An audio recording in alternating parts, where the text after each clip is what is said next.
안녕하세요. 식물과 함께하는 식물생활입니다. 봄이 되면서 따뜻한 햇빛으로 식물들이 깨어나고 빠르게 성장하는 계절입니다. 많은 분들이 식물들에 관심을 갖고 새로운 식물을 집 안으로 들이시는 계절이기도 해요. 어떤 식물을 사야 할지, 내가 식물을 잘 키울 수 있을지 고민하시는 분들이 많으실 것 같아서 함께 고민을 나눠볼까 합니다. 식물을 잘 키우시려면 제일 먼저 식물을 잘 고르시는 게 가장 중요합니다.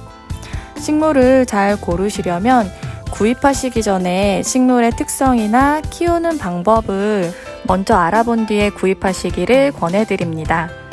우리 집 환경에 잘 맞는지, 나의 생활 패턴에 맞는 식물인지 잘 생각해 본 후에 식물을 구입하신다면 그 식물을 잘 키우실 수 있는 확률이 훨씬 높아집니다.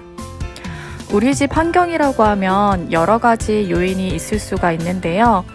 하루 동안 집 안으로 들어오는 햇빛의 양이나 우리 집의 습도가 높은 편인지 낮은 편인지, 바람이 잘 통하는지도 중요합니다.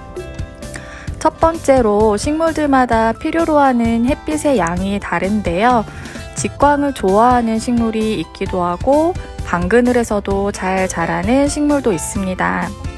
예를 들면 햇빛이 잘 들어오지 않는 집에 햇빛을 많이 필요로 하는 제라늄이나 사랑초, 다육이 같은 식물을 키우시게 된다면 식물들이 웃자라고 꽃도 많이 피지 않을 거예요. 반대로 칼라데아 같은 경우에는 너무 많은 햇빛을 받게 되면 식물의 조직에 이상이 생기는 일소 현상이 발생할 수 있습니다. 일소 현상이 발생하면 식물의 모양과 색이 비정상적으로 변하기도 합니다. 이렇게 햇빛이 과도할 때에는 식물을 배치하는 위치를 바꿔주면 조절이 가능해요.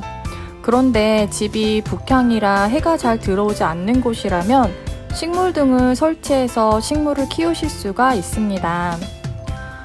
그런데 이 식물 등이 꽤 비싼 편이고 전기료가 매달 나온다는 단점이 있어요. 그래도 식물들이 자라는 데는 많은 도움을 받으실 수 있을 거예요. 두 번째로 식물들은 대부분 습도가 높은 곳에서 성장이 빠른데요. 반대로 높은 습도를 싫어하는 식물도 있습니다.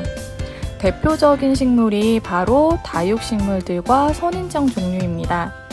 이 식물들은 몸에 이미 많은 수분을 가지고 있는데요. 공중 습도까지 높으면 쉽게 웃자라거나 흙이 잘 마르지 않아서 썩는 경우가 많습니다. 반면에 칼라데아 종류는 높은 습도를 유지해 주어야 잎끝이 마르는 현상을 줄이고 성장도 빨라집니다. 우리나라는 여름 장마철을 제외하고는 대부분 습도가 낮은 편이에요. 이럴 때는 가습기를 사용하거나 잎에 자주 분무를 해주면서 습도를 맞춰주는 방법이 있습니다. 세 번째로 통풍도 아주 중요합니다. 저는 창문을 자주 열어서 환기를 시키는 편이에요. 미세먼지가 심한 날만 아니면 겨울에도 옷을 껴입고 잠깐이라도 환기를 해주려고 노력합니다. 그래야 식물들이 건강하게 잘 자랄 수 있습니다. 통풍에 신경을 써주지 않으면 식물의 흙이 습하게 되고 그러면 병충해가 발생할 수 있는 환경이 형성되기 때문에 식물이 건강하게 자라는데 방해가 됩니다. 창문을 열어서 자주 환기를 시켜주기 어려우시다면 선풍기나 서큘레이터를 돌려서 공기가 순환되게 해주어야 합니다. 그리고 적당한 가지치기를 통해서 통기성이 좋게 해주셔야 합니다.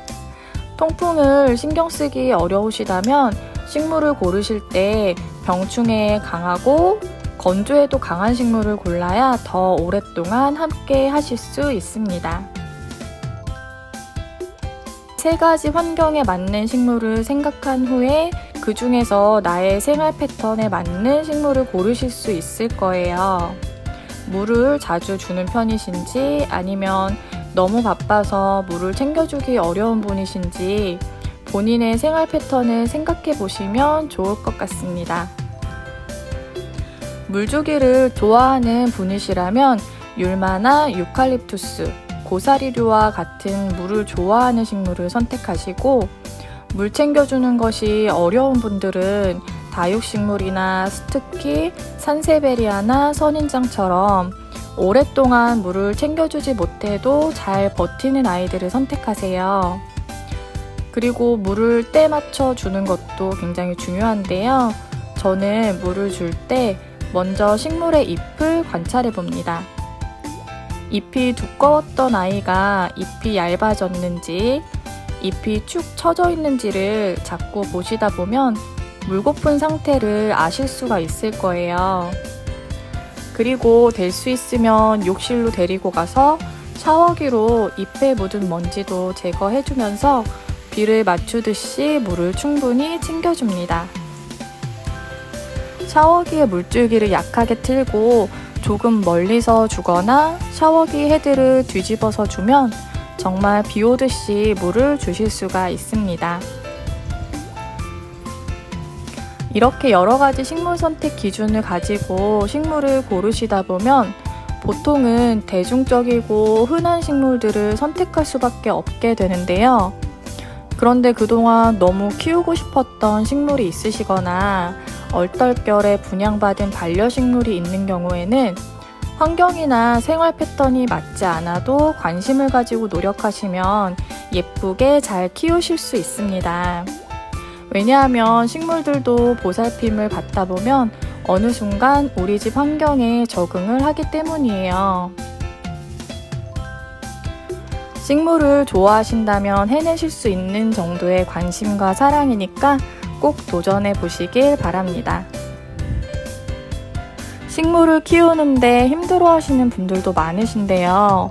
오랫동안 잘 못 키우시더라도 그 식물을 키우실 때 즐거우셨다면 그만한 가치가 있는 것 같습니다.